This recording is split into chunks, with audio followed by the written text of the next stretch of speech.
माझ्यावर जे टीका केलं त्या ठीक आहे. आज मी तुमच्या समोर बसवलोय, भारतात बसवलोय. काल मी प्रदर्शन केलं, तुम्ही एका पाकिस्तानीला मग दिल्लीत प्रदर्शन करू देता हे म्हणायचंय तुम्हाला. आणि दुसरी गोष्ट माझ्यावर टीका करताय ठीक आहे. वेदांत नावाचा 17 वर्षाचा स्टुडंट सीबीएसईचा, त्याला या सरकार आणि मीडिया जे मेनस्ट्रीम मीडिया आहे त्यांनी पाकिस्तानी म्हणलेलं आहे. जो मुलगा 17 वर्षाचा आहे त्याचं फक्त एकच काम होतं, मेहनत करायची आणि परीक्षा द्यायची. त्यांनी परीक्षा दिली. परीक्षामध्ये त्याला जेव्हा कळलं की त्याची मार्कशीट चुकीची चेक झाली, तो कारभार त्यांनी उघड तेव्हा तुम्ही त्याला पाकिस्तानी म्हणले. या देशात तुम्ही कोणाला पाकिस्तानी म्हणणार आहे? त्या वेदांतला तुम्ही पाकिस्तानी म्हणताय, जो एक सीबीएसईचा स्टुडंट आहे, मला तुम्ही पाकिस्तानी म्हणताय. तुम्ही काही पत्रकारांना पाकिस्तानी म्हणतात, तुम्ही विरोधकांना पाकिस्तानी म्हणता. मग आहे कोण? भारतीय आहे कोण? फक्त भाजपवाले आणि IT सेलवाले भारतीय आहेत का? आणि आम्ही सगळे पाकिस्तानी? कधीपर्यंत चालणार आहे? तुम्ही तुमची जिम्मेदारी नीट करा, तुम्ही तुमची कामं नीट करा. आम्हाला काय बोलायची गरज पडणार आहे? तुम्ही अमेरिकेत जाणार आहात? नाही, मी अमेरिकेत जाणार नाही. आंदोलन उभं राहिले, दडपण आहे म्हणावं. काय हे सगळं आंदोलन उभं राहिले, प्रतिसाद मिळतो, दडपण आहे म्हणावं. दडपणीच जिम्मेदारी आहे. युवकांचा प्रतिसाद चांगला आहे, पण जे उच्च विचारवंत वगैरे अशा लोकांचा काही प्रतिसाद आपल्याला मिळतो, जसं प्रकाश राज वगैरे आपण एकत्रित केले आहे. सोनम वांगचूकपेक्षा मोठं कोण असू शकतो? विश्वंभर चौधरी, अंजली दामनिया काल त्यांनी समर्थन दिलेले आहे. तर असे अजून लोक आमच्याशी जुळत आहेत. प्रशांत भूषण, संजय हेगडे जे सुप्रीम कोर्टचे लॉयर आहेत तेही आमच्यासोबत जुळत आहेत. त्याला जोडण्याचं असं आहे की इतर जे विरोधातले पक्ष आहेत काँग्रेससारखे, ते उघडपणे पाठिंबा देताना दिसत नाहीत. काही संपर्क झालाय का या काळात? नाही, काही संपर्क नाही झाला. जर ते संपर्क केला त्यांनी, ते पाठिंबा दिला तर घेऊ इच्छितो. ज्यांना युवकांच्या मुद्द्यावर आम्हाला पाठिंबा द्यायचा आहे त्यांनी आम्हाला पाठिंबा देऊ शकतात. कारण की आम्ही कोणा एका पक्षासाठी करत नाहीये, आम्ही युवकांसाठी करतोय. आणि ज्यांना युवकांची काळजी आहे ते आम्हाला पाठिंबा देऊ शकतात. आपला माजी पक्ष आहे आम आदमी पार्टी, त्यांनी काय पाठिंबा वगैरे दिला किंवा त्यांच्या काही संपर्कात आहे आपण? संपर्कात नाही, पण मी जसं आधी म्हणलं, ज्या पक्षांना किंवा लोकांना युवकांची काळजी आहे आणि युवकांच्या मुद्द्यांवर थोडंफार काही वाटत असेल त्यांना, तर त्यांनी आम्हाला समर्थन द्यावं. कारण की आमची जी पूर्ण मुव्हमेंट आहे ती सगळे जे युवक आहे ज्यांच्यासोबत शिक्षणात काही चांगलं होत नाही, शिक्षण व्यवस्था आपली कोलॅप्स झाली आहे. बेरोजगारी आपल्या देशात मागच्या 40 वर्षात सगळ्यात जास्त आहे. आज आपल्या देशात 50 लाख ग्रॅज्युएट दरवर्षी निघतात. त्या 50 लाख ग्रॅज्युएटपैकी फक्त 20 लाख ग्रॅज्युएट्सला नोकरी भेटते. बाकीचे 30 लाख जे ग्रॅज्युएट्स आहेत त्यांना नोकरी भेटत नाही. तर या मुद्द्यावर ज्यांना आवाज उठवायचा आहे आणि ज्यांना समर्थन द्यायचं आहे ते आम्हाला समर्थन देऊ शकतात. केजरीवालांनी काही संपर्क नाही, या मुवमेंटचं काही पॉलिटिकल मध्ये परिवर्तन होईल? ही पॉलिटिकलच मुव्हमेंट आहे सर. या देशात फक्त गोष्ट पॉलिटिकल आहे. पॉलिटिकल फक्त 5 वर्षातून एकदा मत देणं म्हणजे पॉलिटिक्स नसतं. पॉलिटिक्स म्हणजे तुम्हाला 5 वर्ष ज्यांना मत दिले त्यांना प्रश्न विचारणं पॉलिटिक्स असतं. तर हे पॉलिटिकलच आहे. आपण मतदानाच्या पॉलिटिक्स मध्ये उतरणार? ते मी जसं तुम्हाला थोडं आधी सांगितलं, खूप लोक आहेत सगळं बोलायला. 15 दिवस कालच्या भाषणात पण म्हणालं होतं की भीती, आणि प्रत्येकाच्या मनात भीती आहे की रस्त्यावर उतरलं तर काय होईल, आपण आंदोलन केलं तर काय होईल. ती भीती अजूनही मनात आहे का? पुढं या भीतीला सगळं दूर करून पुढं एकसंघ मला व्हायचं? काल वाटतं की युवकांनी उत्तर दिलेलं आहे, ते आता घाबरत नाही. आणि त्यामुळेच काल जंतर मंतरवर आपण एवढी गर्दी पाहिली, पूर्ण जंतर मंतर भरून गेलं होतं. ते एक मेसेज होता की आजचा तरुण आता घाबरणार नाही या सरकारला. याला जोडून एक प्रश्न आहे. काल तुम्ही आंदोलनात पण बोललात की आईवडिलांची तुमची आणि आईवडिलांची भेट झाली, तर ती भीती दूर झाली, काय वाटतं? नाही, माझ्या आईवडिलांना भीती वाटतेच थोडीफार. मी त्यांना सांगतो घाबरायची गरज नाही, कारण की आता मी एकटा आणि लाखो तरुण माझ्यासोबत जुडलेले आहेत. काय जंतर मंतरवर इतके हजारो तरुण आलेले होते. आणि जे काही आई वडील बघत असतील, मी त्यांना सांगू एक मेसेज त्यांच्यासाठी आहे. मला माहिती आहे जेव्हा तुमचे लेकरं काही राजकारणावर बोलत असतील किंवा सरकारला प्रश्न विचारत असतील तेव्हा तुम्हाला भीती वाटत असेल. तुम्ही लेकरांना सांगत असाल की काही बोलू नको, तुझ्यावर केस करतील किंवा तुझ्यावर काही आरोप लावतील किंवा तुला आत टाकतील. घाबरू नका. तुम्ही घाबरतात ह्या सरकारला प्रश्न नाही विचारत. त्यामुळे आज नीट CBSE सारख्या भानगडी होतात आणि त्यामुळे आपल्या लेकरांचं जे भविष्य आहे ते उद्ध्वस्त होतं. जोपर्यंत आपण प्रश्न विचारणार नाही, जोपर्यंत आपले जे मुलं आहेत ते बोलणार नाही, तोपर्यंत हे सिस्टम काही नीट होणार नाही. सिस्टम नीट करायचं म्हणजे आधी आवाज उठवावाच लागेल. भाऊ एक मिनिट, तुम्ही मराठवाड्यात आलेले आहात. युवकांच्या प्रश्नांवर मनोज जरांगे पाटील सुद्धा जे आहे अनेक दिवसांपासून झटत आहेत, तर त्यांची तुम्ही भेट घेणार आहात का किंवा समर्थनासाठी किंवा काही गोष्टींसाठी चर्चा करणार आहात? आज सकाळी 6लाच घरी पोहोचलो. मला थोडा वेळ तर द्या. मला आधी माझ्या आई वडिलांसोबत तरी बसू द्या. काँग्रेसच्या लिस्टमध्ये आहेत यशवंत ठाकरे म्हणतात की प्रॉपर जनता पार्टीची विचारधारा ही काँग्रेसची जुळती होती आहे त्याकडे कसं? आयडियोलॉजीचा प्रश्न उपस्थित आमचे जे इन्स्पिरेशन आहे जसं मी आधीपासून म्हणत आलेलो आहे, महात्मा गांधी, आंबेडकर, नेहरू, भगतसिंग.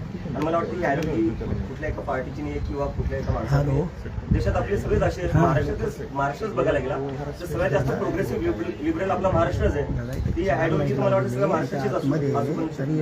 या पुढच्या काळात देशभराचा दौरा करणार आता त्याच्यावर आम्ही हे विचार करतोय आणि लवकरच करूया. लवकरच करू. ये ना अल्टीमेटम दिया है सरकार मोबाइल को थोड़ा खाली है ना दादा के इस्तीफे के लिए। ये ना अगर वो अल्टीमेटम पूरा नहीं होता है तो सर, इस्तीफा नहीं देते सर मोबाइल भी चिल्ले थोड़ा हम फिर से आंदोलन शुरू करेंगे और फिर से हम अपना धरना देंगे. धर्मेंद्र प्रधान जी का इस्तीफा देने से क्या प्रॉब्लम सॉल्व होगा? क्या सेंट्रल गवर्नमेंट ने इसमें और स्टेप्स इनिशिएट करने की जरूरत है, क्योंकि एजुकेशन जनरेशन पे इम्पैक्ट करता है, एक पीढ़ी पे. मैं आपसे पूछना चाहता हूँ एक मेरा सीधा क्वेश्चन, सिस्टम कैसे ठीक होगा जब कोई जिम्मेदारी लेने को तैयार नहीं है? आप बताइए मुझे. पहले जिम्मेदारी तो लेनी पड़ेगी ना. कल को आप किसी कंपनी में काम करते हो, उस कंपनी में नुकसान हो रहा है उस कंपनी का आपकी वजह से, क्या वो नुकसान फायदे में बदल सकता है जब तक आप रिजाइन ना करो? और ये कौन सा है, मतलब कोई भी प्राइवेट जॉब देख लीजिए आप कहीं प्राइवेट जॉब करने जाओगे, आपसे एक गलती हो जाए, दो गलती हो जाए, आपको जॉब से निकाल देंगे. यहाँ हर रोज पेपर लीक हो रहे हैं. देश में कौन सा एक सरकारी पेपर है जो लीक नहीं हो रहा है? उसके बाद भी कोई रेजिग्नेशन नहीं आ रहा है.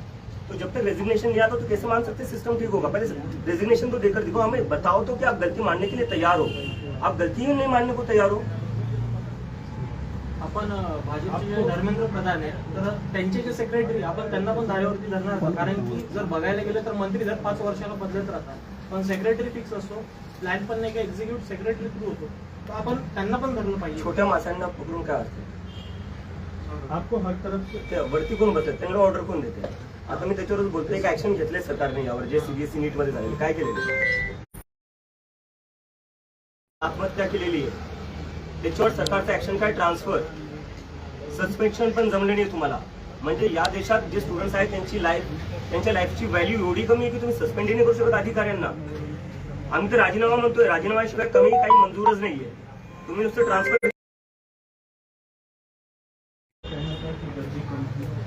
और आपके लिए पाकिस्तानी लफ्ज का भी इस्तेमाल हो रहा है, इसके बारे में आप क्या कहें? मैं ये पहले बोल चुका हूँ, भीड़ कहाँ से कम थी, फोटोज देख लीजिए आप जाकर. पूरा जंतर मंतर भरा हुआ था. कुछ लोग आ गए थे जो धरना शुरू होने से पहले ही फोटो निकाल कर चले गए और दिखा दिया कि देखो भीड़ आई. अरे शुरू ही नहीं हुआ था, मैं खुद वहां नहीं पहुंचा था. जब मैं चला गया तब तो पूरा भरा हुआ था. और किसको पाकिस्तानी कहोगे आप? स्टूडेंट्स को पाकिस्तानी कहोगे, मुझे पाकिस्तानी कहोगे, अपोजिशन को पाकिस्तानी कहोगे, आप जैसे पत्रकारों को पाकिस्तानी कहेंगे जो सरकार से सवाल पूछते हैं. तो भारतीय है कौन, इंडियन है कौन? बस IT सेल वाले. क्या लगा रखा है इस देश में? एजुकेशन मिनिस्टर के इस्तीफे के बाद आपकी क्या डिमांड्स रहेंगी आगे? हम उसके लिए पूरा एजेंडा प्रिपेयर करें जिस पर हम जाकर बताएंगे कि एजुकेशन में क्या क्या किस तरीके से पूरा एजुकेशन सिस्टम फिक्स हो सकता है. और बात वही तक नहीं है, इस देश में एम्प्लॉयमेंट की भी बहुत जरूरी है. हम देख रहे हैं 10-12 साल में जो पिछले 10-12 साल में जो इंडिया का पॉलिटिक्स रहा है, हिंदू मुस्लिम कर रहे हैं. उस हिंदू मुस्लिम से किसी को जॉब नहीं मिलती है, उस हिंदू मुस्लिम से किसी की एग्जाम अच्छी नहीं जाती. तो वो सारा फोकस बदलना पड़ेगा. सरकार का जो प्रायोरिटी वो बदलना पड़ेगा, फोकस बदलना पड़ेगा. जब एम्प्लॉयमेंट की बात होगी, जब एजुकेशन की बात होगी तब कहा जाकर देश सच में प्रोग्रेस कर सकता है. क्या आपको लगता है कि जर्जिस की वजह से जो नियर बाय कंट्रीज है वहाँ पर रेवोल्यूशन हुआ है, तो इंडिया में भी हो सकता है? नियर बाय कंट्री से मैं कंपेयर नहीं करना चाहूँगा, क्योंकि मैं देख रहा हूँ कि एक इकोसिस्टम है सरकार का, एक नैरेटिव चल रहा है जो बार बार बांग्लादेश में जो हुआ, नेपाल में जो हुआ, उससे हमें कंपेयर करके बोले जा रहे कि ये लोग देश में तबाही मचाना चाहते. कल देख लिया, कल जंतर मंतर को पूरा भरा हुआ था, इतनी भीड़ थी, कहीं पर भी कुछ नहीं हुआ, एकदम शांतिपूर्ण तरीके से प्रदर्शन हुआ. कल हमने दिखा दिया है कि ये प्रदर्शन हम शांतिपूर्ण तरीके से करेंगे और करके दिखाया है हमने. और आगे जाकर इससे भी बड़ा प्रदर्शन होगा जो पूरा शांतिपूर्ण होगा. छत्रपति संभाजी नगर में भी कोई आंदोलन होगा? बिल्कुल होगा, मैं जल्दी तय करूँगा. आपने कई राजनीतिक पार्टी के लोगों से, बड़े नेताओं से कोई बातचीत हुई है इस बारे में, या आप किसी से मिलने वाले हैं, कोई आपसे मिलने वाला? मैं सीधा अपने घर पर आया हूँ. एयरपोर्ट से मैं गया जंतर मंतर से मैं गया एयरपोर्ट, मुंबई लैंड हुआ, सुबह यहाँ पहुँचा, सुबह बाय रोड में यहाँ पहुँचा.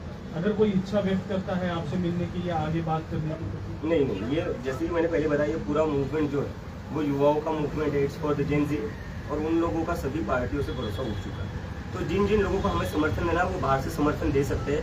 लेकिन हम खुद किसी से भी एसोसिएटेड नहीं होंगे, ये मैं बात क्लियर कर दूं। महाराष्ट्राचे मुख्यमंत्री आहेत देवेंद्र फडणवीस यांनी बाहेर देताना सांगितलं आता थोड्या वेळापूर्वी काल सांगितले अराजकतावादी चेहरा आणि मनसुबे या आंदोलनातून उघड झाले आहेत. काय अराजक चेहरा म्हणजे काय अराजकतावादी चेहरा आणि मनसुबे येतो मी त्याच्यावर. आंबेडकरांचं पुस्तक घेऊन गेलो तुम्ही, त्यांना म्हणायचं जे आंबेडकरांना फॉलो करतात ते अराजक असतात. जे भीमचे घोषणा देत होतो मी, त्यांना हे म्हणायचं जे भीमच्या घोषणा अराजकता आहे. देवेंद्र फडणवीस जे आपले मुख्यमंत्री आहेत त्यांनी थोडा विचार करावा. ते युपीचे मुख्यमंत्री नाही, ते महाराष्ट्राचे मुख्यमंत्री आहे. जो महाराष्ट्र प्रोग्रेसिव्ह आहे, सेक्युलर आहे, पुरोगामी विचारांचा आहे. ते कसं काय जे आंबेडकरांचे पुस्तक घेऊन चालतायत, जे भीमचे घोषणा देत आहेत, त्यांना कसं काय ते अराजक म्हणू शकतात? मला लाज वाटते जे स्टेटमेंट आले त्यावरनं. काँग्रेस जनता पार्टीचे वाळूज महानगर हेड ऑफिस नाही म्हणजे राजकीय कार्यालय प्रयत्न करू बेस बनवायचे. जंतर मंतर में जो लोग आए थे, जो बच्चे आए थे, जो यूथ आया था, ये देश के किस किस कोने से आया था? आपने कुछ इसको एनालाइज किया है, कुछ स्टडी किया कल है? जो मैंने टी शर्ट पहनी थी वहाँ पर Indian jersey, Indian cricket team की, वो एक लड़का आया था सिक्किम से, 1500 किलोमीटर दूर से आया था. एक लड़का आया था केरला से, वो भी बोल रहा था सर मैं केरला से आया हूँ, बहुत दूर से आया हूँ, आपसे बस 2 मिनट बात करनी थी. 2 मिनट बात करी उससे. कुछ लोग आए थे उड़ीसा से, कुछ लोग आए थे बंगाल से, राजस्थान से लोग थे, गुजरात से लोग थे, महाराष्ट्र से, तो मतलब पूरी टीम में मेरे जितने भी दोस्त थे पुराने, वो सारे वहां पर ही थे. तो पूरे देश भर से लोग आए थे. कश्मीर से भी एक दोस्त मिला था मुझे, वो भी आया हुआ था. आपका जो ये पक्ष है वो एक मूवमेंट के लिए सीमित रहेगा या आगे और भी इसमें कुछ आएगा? आप राजनीति में करेंगे, अपना अलग से पक्ष बनाएंगे? जैसे मैंने कहा कि राजनीति को बस अपना इलेक्शन की तरफ मत देखिए. इस देश का जो नुकसान हो रहा है ना, वो इसलिए हो रहा है क्योंकि आप लोगों ने ना राजनीति को बस इलेक्शन तक ही लिमिटेड रख दिया है. 5 साल में एक बार इलेक्शन करवा दो, उसके बाद सब भूल जाओ क्या हो रहा है क्या नहीं हो रहा है. फिर सब बिक जाते हैं, यहाँ बैठ जाता है, उसके पास बैठ जाता है, खरीद फरोख्त चलती रहती है अगले 5 साल. तो ये सब नहीं करना है, हमें मुद्दे की राजनीति करनी है. राजकीय पक्ष बनवण्यासाठी पक्षाची नोंदनी करणार आहे का कुठे? डर है एक मिनिट. कहीं ना कहीं आपको नोंदणी टारगेट कुठं- कर रहे हैं, तो आपके पेरेंट्स को भी डर है कि आपको कहीं जेल में ना डाल दें. मैं मेरे पेरेंट्स को बताकर आया था जब मैं यूएसए से बैठा था फ्लाइट में कि मैं तो इसलिए आ रहा हूँ, मैं मेंटली प्रिपेयर हूँ जेल जाने के लिए. अगर मैं जेल जाता हूँ आप चिंता मत करना, क्योंकि इस देश में किसी ना किसी को तो आवाज उठानी पड़ेगी और कल मैं उसके लिए तैयार था. अभिजित, हे काँग्रेस जनता पार्टीची काही नोंदणी केली जाणार आहे का? ते आम्ही Political सर किंवा तुम्हाला संघटन मी म्हणून. आता हे 3-4 म्हणजे 15 दिवस झाले आम्हाला, 15-16 दिवस झालेले. आम्हाला थोडा वेळ द्या, कारण की आम्ही 15 दिवसाचं एवढं मोठं आंदोलन करून दाखवले जंतर मंतरवर, हीच खूप मोठी गोष्ट आहे. जेनजीस को कोई मैसेज हम्म? जेनजीस के लिए कोई मैसेज है? जनता को एक ही मैसेज है कि जब आप लोग आवाज उठाओगे तो सरकार में कोई भी बैठा हो उसको आपकी बात सुननी पड़ेगी. आप लोग आवाज नहीं उठाते हो, उन लोगों को लगता है कि आप डर जाओगे, और उनको ये लगता है कि अगर ये लोग मुझे अरेस्ट कर देंगे तो उससे आप लोग डर जाओगे, लेकिन आपको डरना नहीं है. अगर जेल में जाने की बात आई, मैं खुद जेल चला जाऊंगा, आप लोगों को भी जेल में जाने की जरूरत नहीं है. लेकिन मैं बस एक चीज चाहता हूँ, आप लोग आवाज उठाते रहो. जब जब किसी के साथ भी इस देश में गलत होगा, ये हम सबकी जिम्मेदारी है कि हम आवाज उठाएं. Thank you.